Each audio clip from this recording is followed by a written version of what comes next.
We are going to be talking over the next hour and a half about the benefits and harms of hormone replacement therapy. Once again, similar format to our last session. We will have 3 speakers followed by a Q&A from the panel. But first up, we are extremely fortunate to have Avrum Bluming, who has come all the way from California, particularly for this conference. He is a medical oncologist and emeritus clinical professor of medicine at the University of Southern California, and the author, along with Dr. Carol Tavris, of the recently published Estrogen Matters, How Taking Hormones in Menopause Can Improve Women's Well-Being and Lengthen Their Lives. And I believe that Avrum's just hot-footed it from the Woman's Hour studio where he's been talking to Jenny Murray.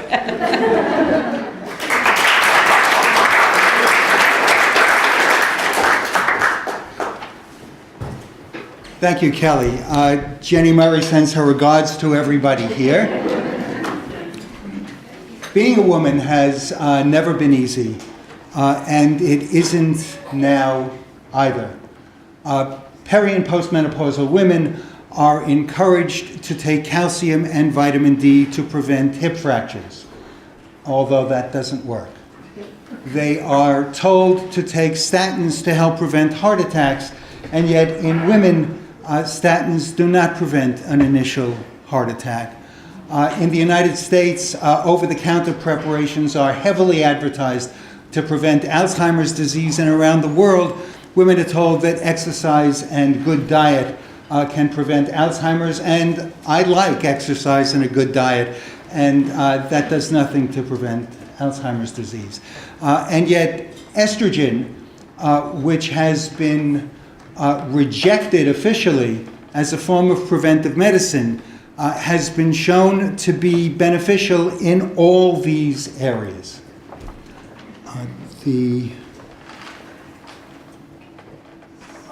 I just have to say that quote was taken, among other wonderful quotes, from the 2000 Harveian oration given by Lord Leslie Turnberg in his role as the president of the Royal College of Physicians, and I am delighted that Lord Turnberg is with us here today.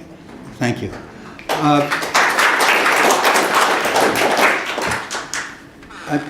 Theodore Dalrymple is quoted by Lord Turnberg as having said that information without perspective is just a higher level of ignorance. The sole purpose of my talk today is to provide perspective in the management of menopause. In 1991, Lee Goodman, a cardiologist, and Anna Tosteson, a statistician, both then at Harvard Medical School, wrote that a review of the medical literature confirms that women who were given postmenopausal estrogen had a 40 to 50% reduction in the risk of coronary artery disease compared with women who had not taken hormones. And we'll discuss this in a little while, but the question is, why should I take something that can cause breast cancer and it doesn't, and we'll talk about that, just to prevent heart disease? And what people say is, well, heart disease affects older women and breast cancer affects younger women, and therefore I'm afraid of estrogen. And what many don't realize is in every decade of a woman's life, she's at greater risk of dying from heart disease than she is of dying from breast cancer, and that includes from age 40 on. And as she gets older, the difference grows, so that overall there's a 7 times greater risk of dying of heart disease than there is of dying of breast cancer. And this was in 1991 when they wrote a lead article for the New England Journal of Medicine that was titled Hormone Replacement Therapy, Time for Action, Not Debate. And they recommended prescribing estrogen to postmenopausal women. In 1995, Bernadine Healy who was the first female and thus far only female director of the National Institutes of Health. She was also a cardiologist. Wrote a book in which she said that heart disease, stroke, osteoporosis, and Alzheimer's disease are or may well be reduced by hormone replacement therapy. As a result of the data we will be reviewing, and she reviewed in her book, which was written for a lay audience, she wrote, when she hit menopause, she planned to take HRT without a blink. And then she added, a decision to consider hormone replacement is a health decision too, just as it's a decision not to take a flu shot or get a hepatitis vaccine. As I see it, she concluded, women have a competitive health and survival edge before menopause. I see no reason to relinquish that advantage after menopause, not if I can help it. And yet, the percentage of women in the United States who were eligible and taking hormone replacement therapy in 2000 was 16%, which was about 16 million women. By 2005, it was down to 12%, and by 2010, it was down to 5%, a 75% drop. And the question is, why? Well, in 2002, in July of 2002, the National Institute of Lung and Blood Institute of the NIH stopped early a study called the Women's Health Initiative, with the initials WHI, which was a major clinical trial of the risks and benefits of combined estrogen and progestin in healthy menopausal women, and this was the press release, due to an increased risk of invasive breast cancer. Oh my God. The Journal of the American Medical Association released a press release as well. And by the way, usually medical articles don't come out with a press release. They come out as the medical article, and physicians get a chance to read the medical article, and then you can have a press release. This was preceded by these press releases. And the Journal of the American Medical Association press release said hormone therapy study stopped due to increased breast cancer risk. And also, the JAMA editorial added, because of increased risks of coronary vascular disease, stroke, and pulmonary embolisms. Well, the press ran with this. The BBC trumpeted HRT linked to breast cancer, and the New York Times wrote, hormone replacement therapy, a shock to the medical system. Yes, it was. And the frequency of HRT prescriptions fell by 75% pretty much around the world. A year later, the Women's Health Initiative cost nearly $1 billion. It's the most expensive medical study ever done. It was a prospective double-blind randomized trial, which means, at least theoretically, neither the physicians nor the patients knew whether a woman was randomized to receive a placebo or a hormone pill. The investigators were leading physicians, statisticians, and epidemiologists throughout the United States, and the findings were published in medicine's most prestigious journals. Lancet didn't produce the first one. Mike and I have this thing about the Brits getting credit for things, and this was largely the New England Journal of Medicine and JAMA, but it was published in medical journals around the world. No wonder it was associated with this precipitous drop. Women were terribly frightened by breast cancer. I see some pink ribbons in the audience. We're all very conscious of breast cancer. By the way, please keep in mind that the cure rate for newly diagnosed early breast cancer today is running a little better than 90%. Although we can manage heart disease, the cure rate for heart disease is close to zero. The question is, was the Women's Health Initiative valid? And what we're going to talk about is every conclusion of this $1 billion study. The conclusion about heart disease, about stroke, about coronary vascular disease and about dementia. Every single one is wrong. And why should you believe a doctor from Los Angeles against all of these respected physicians? Well, first, that's why I wrote the book, which is full of references so that nobody is asking you to take my word for it. But more than that, I've debated these people. I know many of the people. And we'll talk about some of those debates, which were incredibly interesting. It's important to understand when we talk about risk, and a 26% increased risk sounds very serious. There is a series of papers that asked physician scientists when they report data to report risks as absolute risks, not just as relative risks. And many people don't do that, including the Women's Health Initiative investigators. What's the difference? What if I told you that eating an English muffin a day will increase your risk of breast cancer by 300%?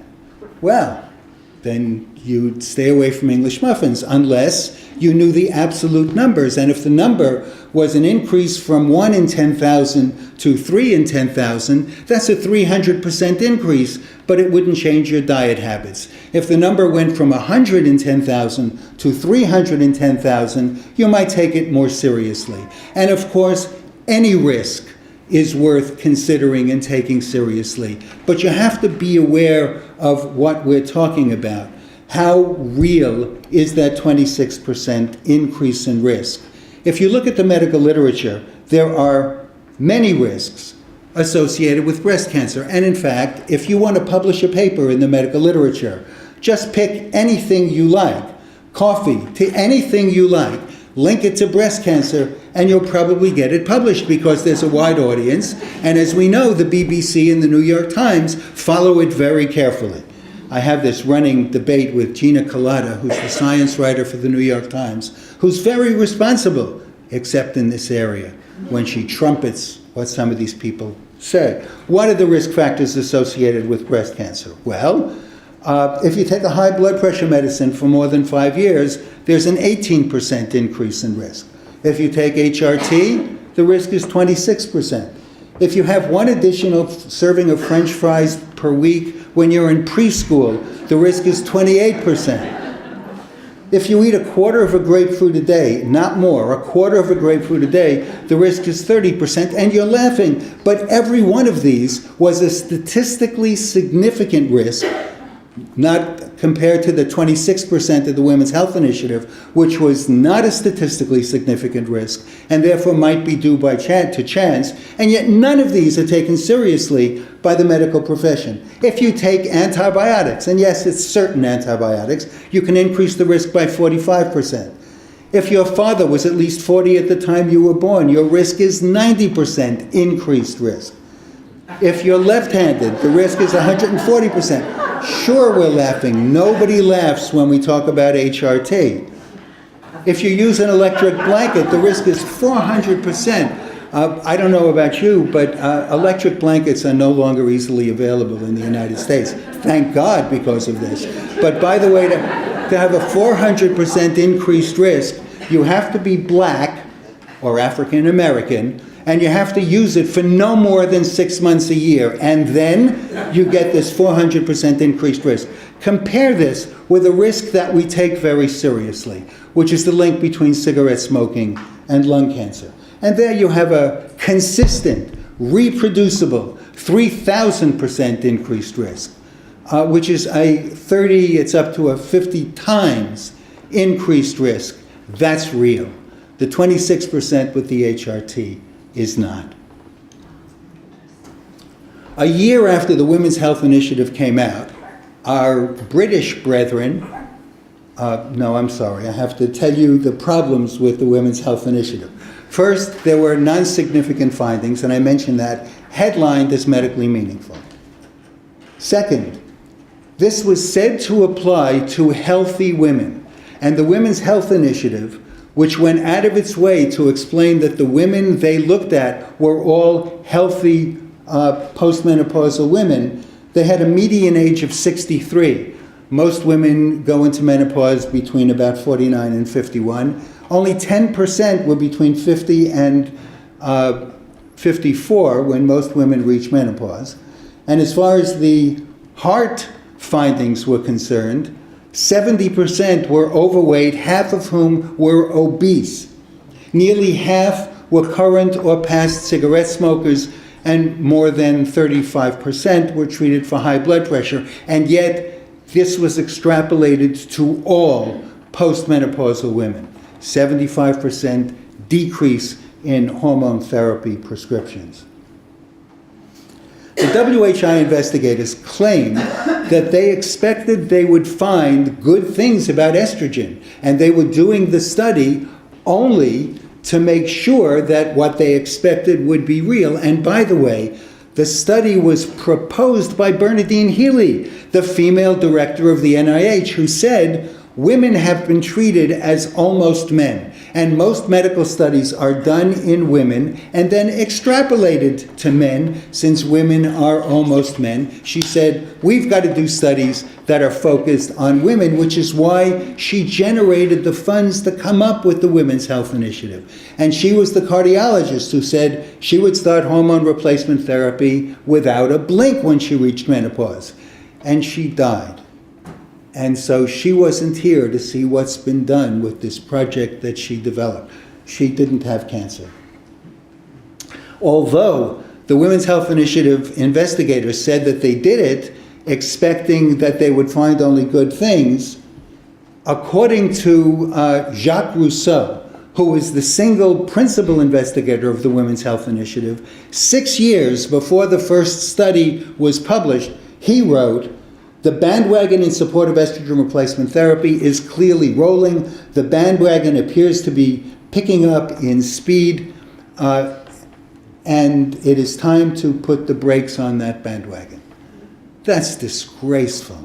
And he was supposed to be an unbiased, if anything, he was biased for estrogen. The Women's Health Initiative in 2002 came out with that increased risk of breast cancer, not statistically significant, and that was heralded all over the world. In 2006, they came out with an update that reported that that increased risk that wasn't statistically significant was gone. Did anybody see a headline of that? No. That never made the headlines. That didn't even make the New York Times. In 2017, Joanne Manson, a professor at Harvard and a principal investigator of the Women's Health Initiative, reported that women who had taken HRT and followed for up to 18 years had no extra deaths from heart disease, breast cancer, any other kind of cancer, or from any other disease compared to the control group of women who were not taking hormones. Did anybody see that? That was just last year.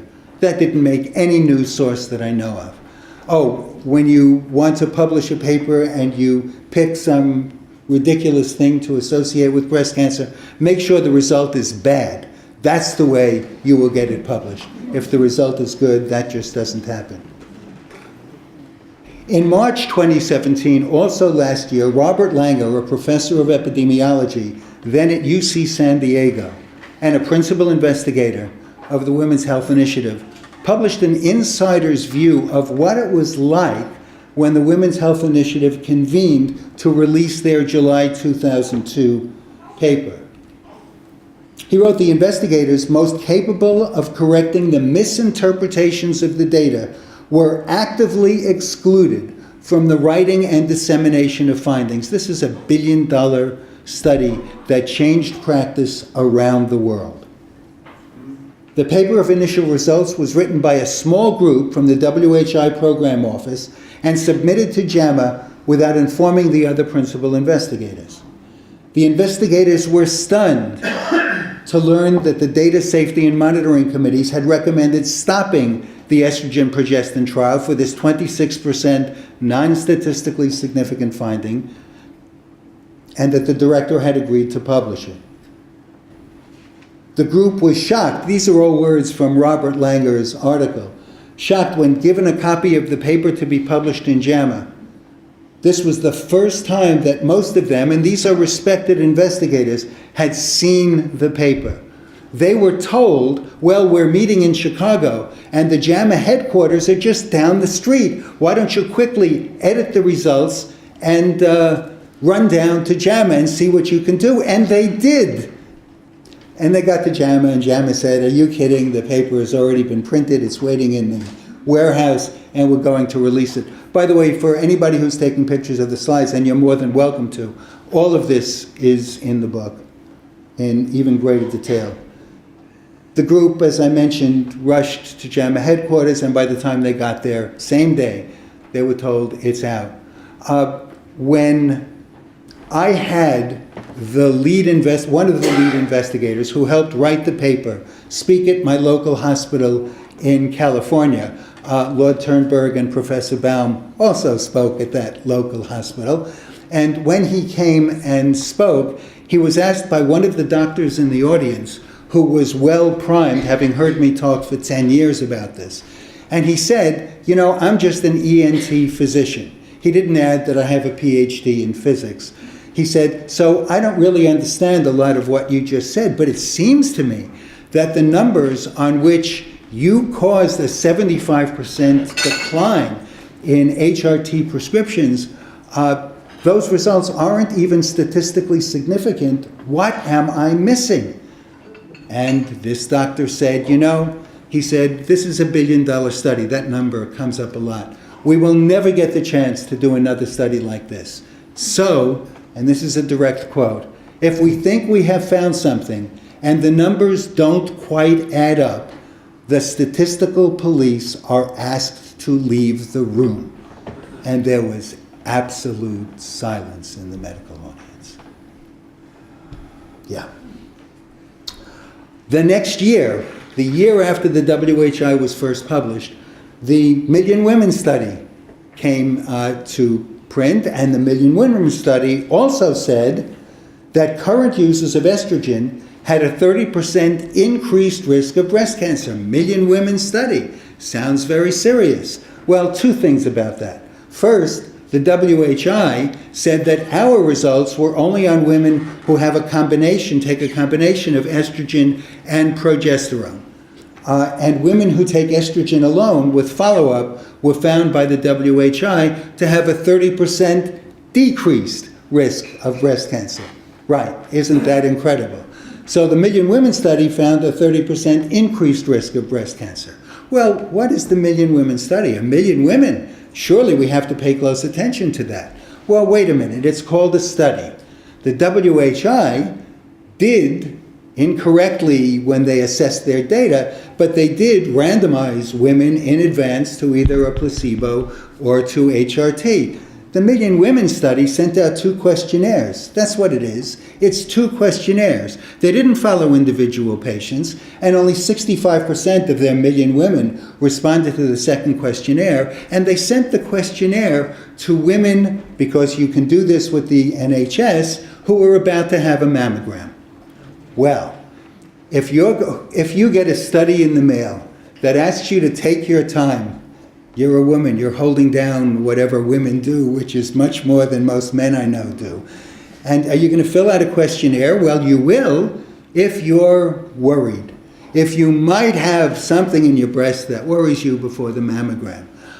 If you're taking hormones and you're reading all the headlines. If you're taking hormones and you feel something in your breast, you are the ideal candidate to respond to these 2 questionnaires. And what they found, not surprisingly, is that among these possibly worried well, there was a 30% increased risk of current users. Pay special attention to current users. Really? What about past users? Well, we know past users matters if you smoke, if you're talking about lung cancer.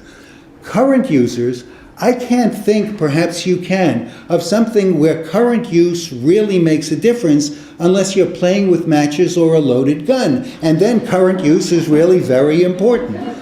Past use, the Million Women study said, and this is true of the Women's Health Initiative too, it didn't matter how long they were taking hormones before, 5, 10, 15 years. It's only current use that matters. Anyone that writes that is at least worthy of being questioned. current use of the combined estrogen-progesterone had a 100% increased risk. Wow, and that's not as much as being left-handed, but that's serious.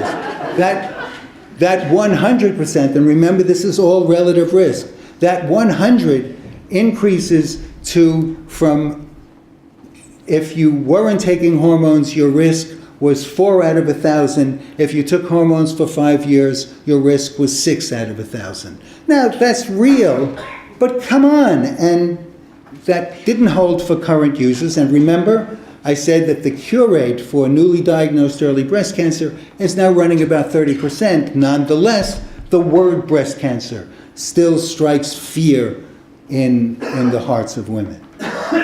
And I'm not playing it down. I'm a medical oncologist. I agree. I've had some patients who died of breast cancer. But let's be real. Let's look in the real world at what the data are really telling us. All right, I mentioned the past users. I mentioned the 2 questionnaires.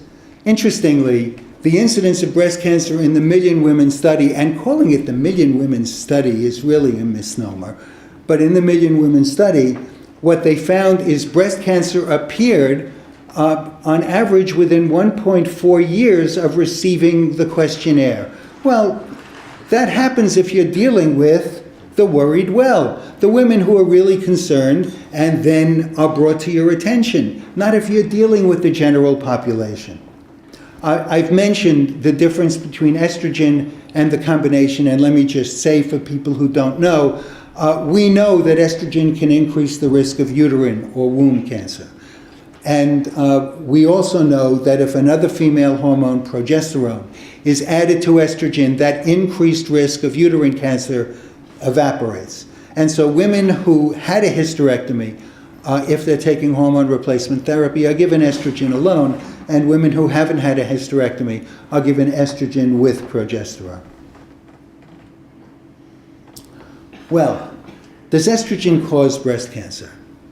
The data do not suggest it. The majority of studies, contrary to what Jenny Murray asked me on the BBC this morning, the majority of studies don't point to estrogen causing breast cancer, and those studies are reviewed in my book.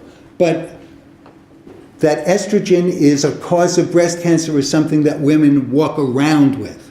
Well, one of the reasons estrogen is thought to be a cause of breast cancer is the thought that women who start menarche early and have menopause late, therefore are exposed to estrogen for a longer period of time, have an increased risk of breast cancer. But they don't. If you look at the articles instead of its summaries, they don't. Women who start menarche at age 10 and have menopause at age 17 have a questionable increased risk, and it's questionable and it's in one of the 4 published studies. But the overwhelming studies don't suggest that, and nonetheless it's accepted as a given. I mentioned that. A full-term pregnancy. You want to increase your exposure to estrogen? Get pregnant.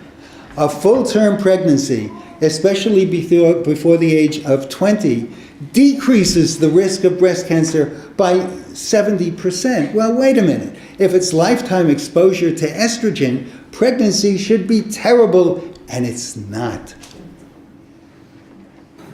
Inducing an abortion. We used to recommend that women who were pregnant after or at the time that they develop breast cancer should have an abortion to get estrogen out of their system. But inducing an abortion in a newly diagnosed breast cancer patient does not improve, and in some cases actually worsens the prognosis.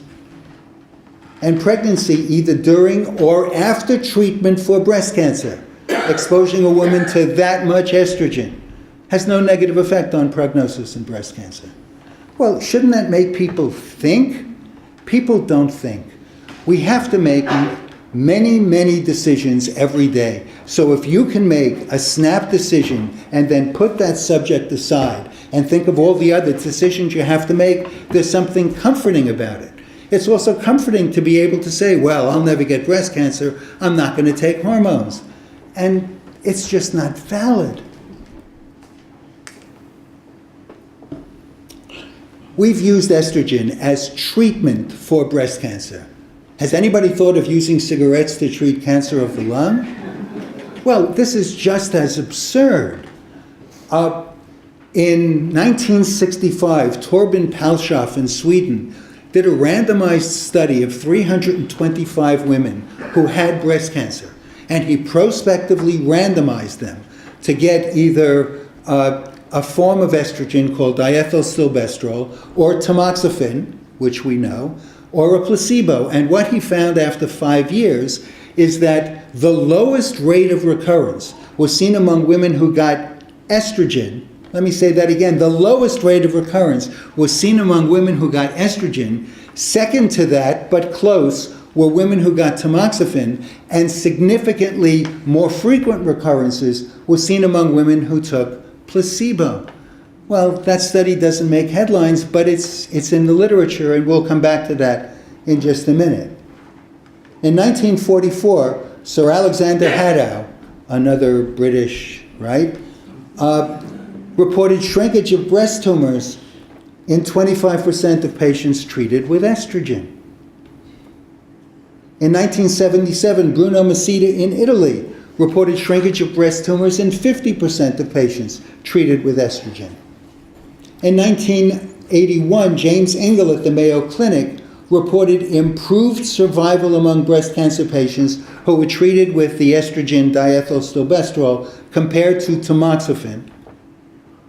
And shrinkage of tumors was reported by Gabe Hortobagi at MD Anderson. In fact, in 1989, Gabe Hortobagi wrote that the best treatment we have for advanced breast cancer is combination estrogen and progesterone. That's 1989. That was a while ago, but it's within memory of most of us.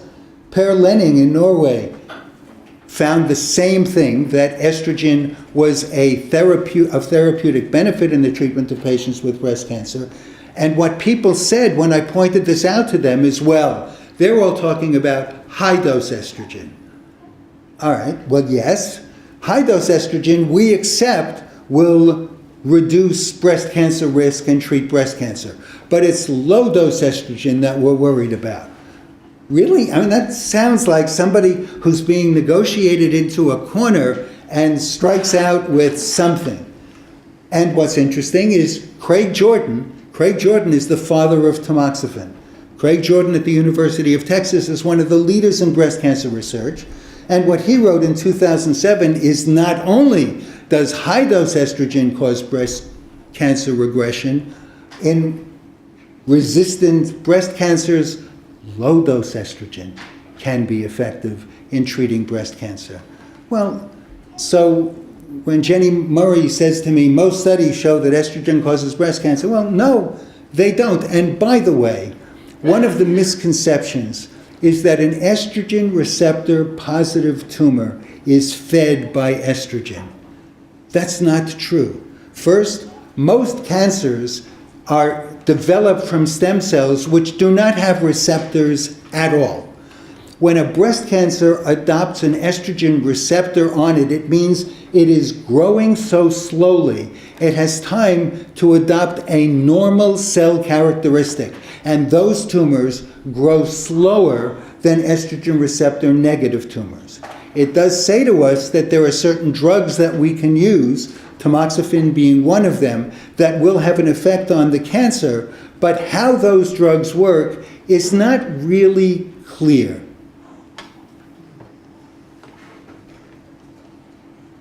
Estrogen levels fall after a woman reaches menopause when she's not on hormone replacement therapy. Why is that? I'm sorry, estrogen levels fall, but breast cancer rates rise. One of the biggest risks for breast cancer is advancing age. Well, if during menopause estrogen levels fall by 99%, shouldn't we see the incidence of breast cancer fall? And we don't. They rise. Well, that doesn't really make sense, but people who believe that estrogen is the problem simply don't think about that.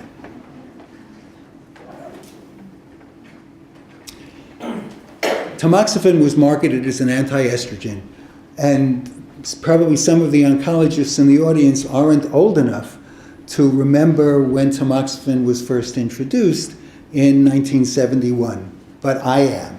And when it was introduced, we were told it should only be given to postmenopausal women because it's an anti-estrogen. It competitively binds to the estrogen receptor, preventing estrogen from binding to the estrogen receptor and stimulating breast cancer. And therefore, since premenopausal women have high levels of estrogen, it won't work in premenopausal women because there's too much estrogen that will inhibit the tamoxifen from binding to that site. And so we gave it to postmenopausal women. And then, because doctors don't always follow instructions, it was given to premenopausal women as well. And you know what? It works better in premenopausal women than it does in postmenopausal women, even though giving tamoxifen, yes, you're right to be confused, even giving tamoxifen to premenopausal women results in an increase in estrogen concentration by 5 to 8-fold. But it works. And so what's happened is tamoxifen is no longer called an anti-estrogen. It's now called a specific estrogen, selective estrogen receptor modulator. Now, if you don't know what a SERM is, you're in very good company. None of us do. All it means is it works in many ways other than competitively inhibiting binding by estrogen to the breast cancer cell, and by calling it a SERM, we've identified a category without really understanding what it does. I mentioned Torben Palshoff already. All right, why would anybody use estrogen? I mean, here's this talk about, okay, say it doesn't cause breast cancer, but what's the point? Why should anybody use it? When she was 46 years old, Oprah Winfrey, you know Oprah here in this country as well, yes. Oprah Winfrey started developing palpitations. And she said to her studio audience, I've been to 5 cardiologists and they all tell me my heart is fine, but they can't explain why I'm having palpitations. And her trainer said to her, you know, it might be a sign of menopause.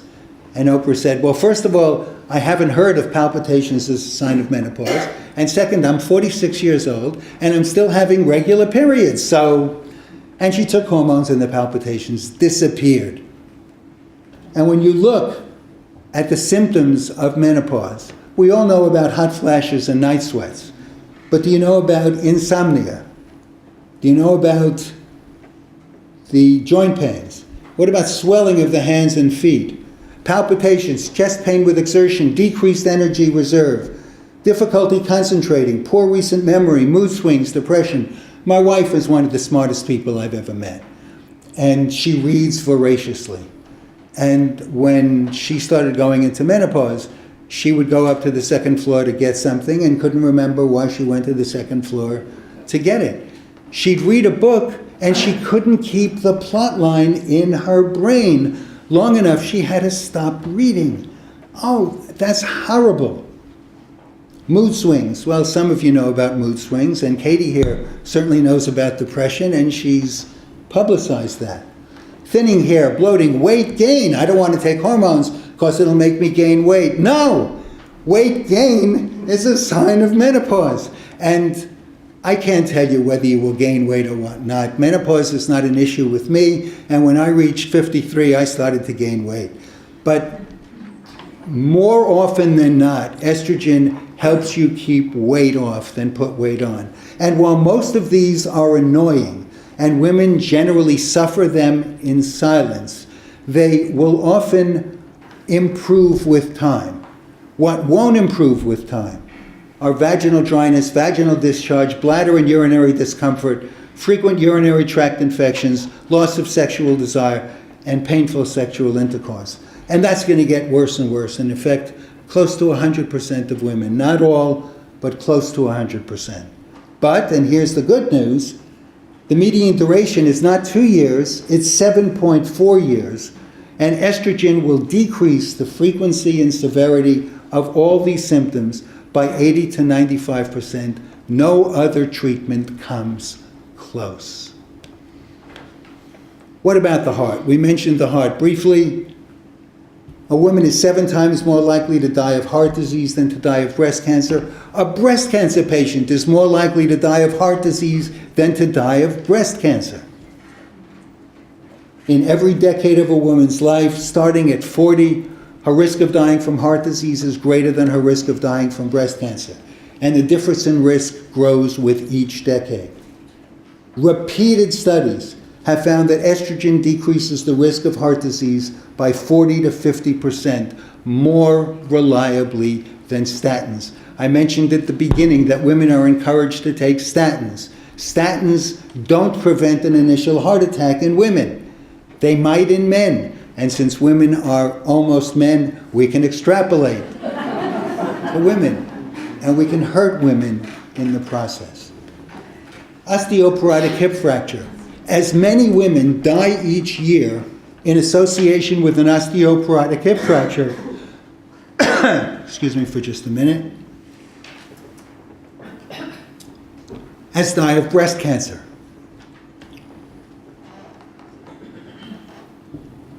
Calcium and vitamin D. We have ads in the United States saying, I take calcium and vitamin D because I want to protect my hip. They don't work. One of the things I explain in the book is, and this, I don't want to spend a lot of time on this because it's a little difficult, but does anybody here know what reinforced concrete is? Reinforced concrete, if you just have concrete, while it's very strong and supports weight, it's not at all flexible. And so anything, I live in California, we have earthquakes, any kind of torsion will break concrete. Reinforced concrete is concrete that has rebar, iron or steel bars put in that aids with the tensile strength of the concrete. Well, if you take calcium, you might increase the outer shell of bone. But the reason you develop a hip fracture is because your bone loses tensile strength. The collagen fibers inside the bone that give bone the ability to bend without breaking get thinner and more brittle. And estrogen prevents that. Calcium and vitamin D do nothing for that. But they make money for the people who manufacture calcium and vitamin D. Long-term HRT is more effective than bisphosphonates. Many people are told if you take Iridia or Zometa or Prolia, that's really what you need. Well, those drugs, never mind that they have some side effects of their own, including GI side effects, after 5 years, those drugs are associated with an increased risk of femoral shaft fractures. Increased risk compared to women who don't take it. Postmenopausal estrogen reduces the risk of osteoporotic hip fracture by 30 to 50%. Well, where is this in the news? The brain. I think more than the breast, we are all worried about the brain. In 1900, 5% of American women lived beyond their 50th birthday. Today, their life expectancy is close to 80 years.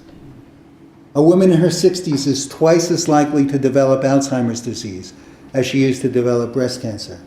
Breast cancer is 90% curable. There is no treatment, there is no known prevention for Alzheimer's disease. The only known effective treatment is estrogen, which when started within 10 years of the menopause, has been found to reduce the risk of dementia by 24 to 63%. And that is so powerful, I could stop here. And I'm almost finished, but I won't stop here. Longevity. More than 20 years ago, Nananda Cole, who was then at Tufts University and is now at Harvard, estimated that nearly all postmenopausal women in the United States were candidates for postmenopausal hormone replacement therapy, and the median survival of these women would be improved by up to 3 years. A 2012 report from the Women's Health Initiative found that women receiving postmenopausal estrogen were less likely to die from breast cancer and less likely to die from all causes after a breast cancer diagnosis than women taking a placebo. That made no headlines. Where are the journalists? What Carol, my co-author, and I have been trying to do is get an investigative journalist to do a study on this. This is reprehensible. But it's going on, and you're all living in that environment.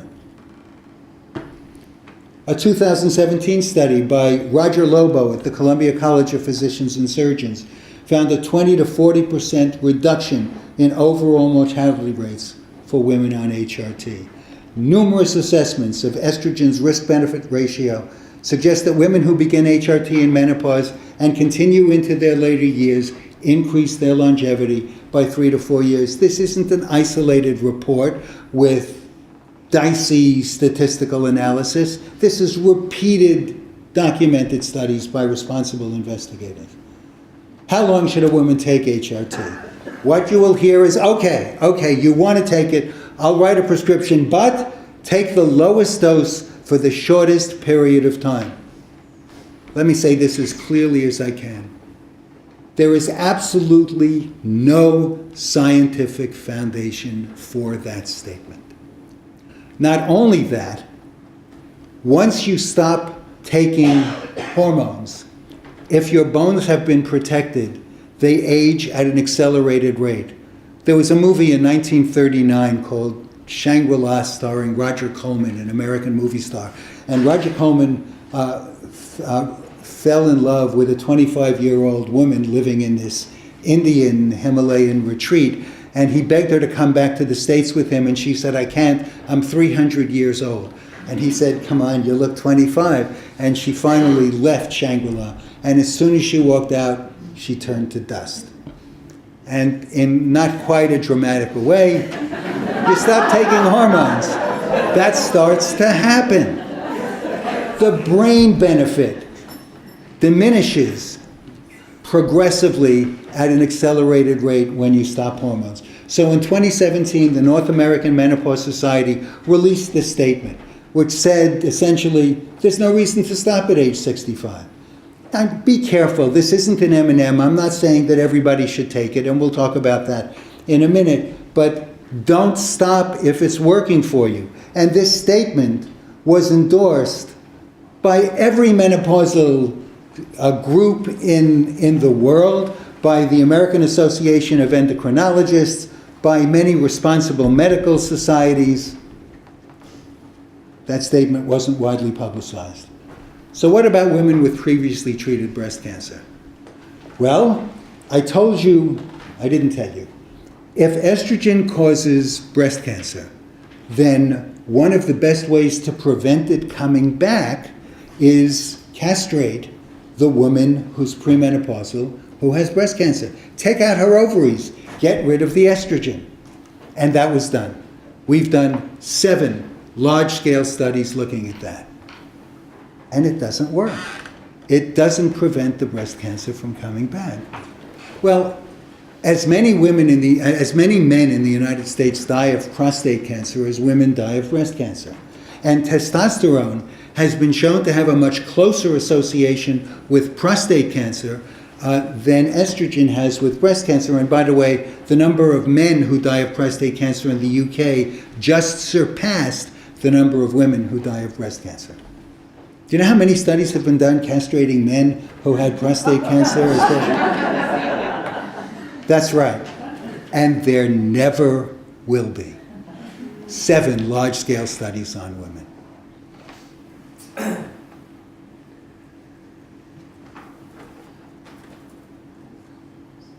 William Kreisman, who's a gynecologic oncologist in South Carolina, wrote that because that castration didn't prevent the breast cancer from coming back, we allow premenopausal women to continue having estrogen.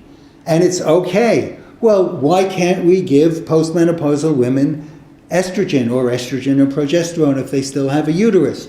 No, doctors say no. And many doctors say it because that's what officials recommend. But officials can be wrong. And you heard Professor Baum talk this morning about the chance is to empower women to say, enough, let's look at the data and treat me with the data in mind. Don't just treat me based on some abstract guideline that you accept as doctrine.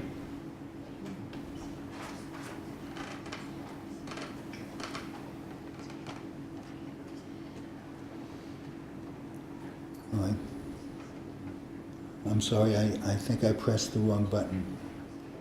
I did. Okay, these are, I started a study in 1992. I started a study on, I did on purpose. Thank you. I had women whom I had pushed into menopause with chemotherapy. And they were complaining to me. One of them was my wife, but they were many, many women whom I felt responsible for. And data were piling up, and so I wanted to do a study of the question. But there were no studies, so I had to use what I could. And I looked at the pregnancy that I told you about, which didn't aggravate breast cancer, women who got pregnant after breast cancer. I looked at the castration study, which didn't prevent breast cancer from coming back. I knew about the quality of life issue. And so I spoke to the doctors in the community, and you can imagine with my enthusiasm, the doctors in my community heard talks like this for 10 years before the Women's Health Initiative came out. And they all agreed, let's do the study, but they said, we know that some women who had breast cancer, whom we give hormones to, are going to recur, and frankly, we don't want to be sued. So I called the president of the California Bar Association, and I asked him, and he said, look, anybody can be sued for anything, but if you write a careful, informed consent form, you're going to protect yourself as best you can. And then I called the Food and Drug Administration of the United States, and I said, I'd like to do this study, and do I need your permission? And they said, well, if you're just going to do it, you don't need our permission. If you're just going to call it treatment, because there are doctors who are already doing this, and you can do it. But if you're going to call it a study, you need our permission. So I said, I'm calling it a study, and I sent them a detailed explanation of most of what you've heard today, asking for permission. And I got a call in 3 weeks saying, we're putting a hold on your study because we think you're exposing women to an unacceptable risk of breast cancer. And so I asked if I could speak to somebody who was in a position to make a decision, and he said, don't shoot me, I'm just the messenger. He was a doctor. Instead of putting someone else on the phone, the FDA convened a day-long meeting in which they invited Wolf Udian, who's a gynecologist who's the president of the North American Menopause Association. They invited a surgeon, a gynecologic oncologist, Phil Desai from UC Irvine, and they invited me to talk. And we spoke for all day. And at the end of the meeting, the female chair of the committee stood up and said, it would be unethical not to do this study. So I flew home with the doctor from UCI, and he said, they didn't give us permission to do the study. And I said, it sounded like permission to me. And the way we set it up is I was going to do a pilot study, a single-arm pilot study of 300 women, just to be sure we weren't pouring kerosene on a fire. And if we saw it was safe, UC Irvine was going to a prospective double-blind randomized study of 5,000 women. Well, 3 weeks after we came back from Washington, I got a letter from the FDA saying, even though we approved your study in concept, we disagree with the way you're structuring it, and we insist that you do the 5,000 double-blind randomized study a priori, without the pilot study. And so I flew back to Washington, this time on my own dime, and they were kind enough to reconvene the committee, and they heard me for half a day. And as I was sitting there waiting for them to convene, one of the female investigators said to me, well, most of your patients are going to die anyway, aren't they? And I said, oh my God, don't you read? And she said, I guess I ought to catch up on that. I said, that would be a good idea for this meeting. One of the doctors said to me, male doctors, why are you doing this study? Why don't you do another study? And I said, I do other studies, but this is an important study. They convened the meeting. They didn't give me permission. I asked them at the end of the meeting, what would happen if I just go back to California and do the study? And the chairman said, Dr. Bluming, we can't tell you how to practice medicine. Okay. And then he said to me, I hope we were able to be of some help. And I stood up, I thanked them for reconvening the committee meeting, and I told them that their advice was of no help whatsoever. And I left and I ran the study. And because they didn't give me permission, in the informed consent form, which I wrote with a lady on the FDA committee, I wrote that although the FDA has approved this study in concept, they disagree with this sing-along prospective study. And then in 1997, I was asked to address the American Society of Clinical Oncology. And I spoke to 8,500 oncologists from around the world, and I gave them the data, and they were uniformly supportive of what we did. And then the FDA wrote to me and said, although you don't need our permission to do this study, if you wish, we will give you retroactive permission. And I took it, and I got rid of the informed consent exclusion point, and I ran the study. And there are 16 studies in the medical literature now of women with a history of treated breast cancer who were given hormone replacement therapy. And every one of these studies, of these 15, showed no increased risk of recurrence, and 3 of them showed a reduced risk of recurrence. And the one study of the 16 that showed there was an increased risk of recurrence was the HABITS study. HABITS is an acronym for Hormones After Breast Cancer, Is It Safe? Great. And they were going to do a 1,300-person study, and they were going to follow the patients for 5 years, and they stopped this study. After they had 300 patients, after they had 434 patients for only 2 years, because they saw an increased risk of breast cancer. And they did. It was a very small increased risk, but it was an increased risk. And we take these things very seriously. At the time, the HABITS, and maybe this is true, they were listening, they didn't do restaging at the start of the study. Women didn't have baseline mammograms before they were put on the study. It wasn't done as carefully as we do studies in the United States. There was no incidence, no difference in the incidence of distant metastases, no increased risk of death. Women who had positive lymph nodes didn't have an increased risk. No new breast cancer patients I mentioned who had lymph node involvement. The increased risk was seen only among women who were taking tamoxifen as well as hormones. Interesting.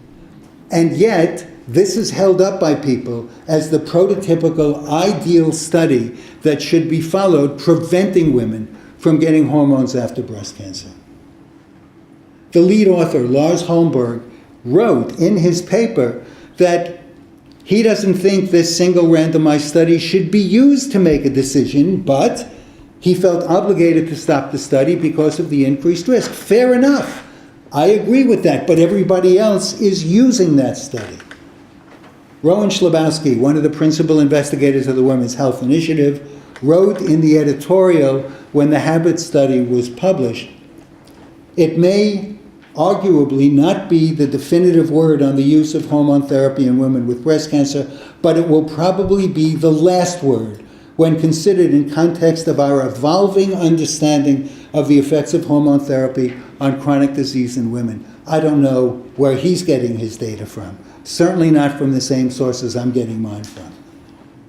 And Joanne Zajewski, who's the head of the breast cancer therapeutics branch in the clinical investigators branch of the National Cancer Institute, and is a woman, wrote, combined with the negative results of the WHI, Most U.S. physicians and their patients have gotten the message that long-term HRT can be harmful.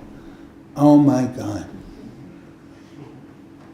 The things they were trying to treat with their HRT, we now have better measures for, such as bisphosphonates for the prevention of osteoporosis and aspirin or statins for cardiac health. Really, that's why I started off by showing these aren't as good as estrogen.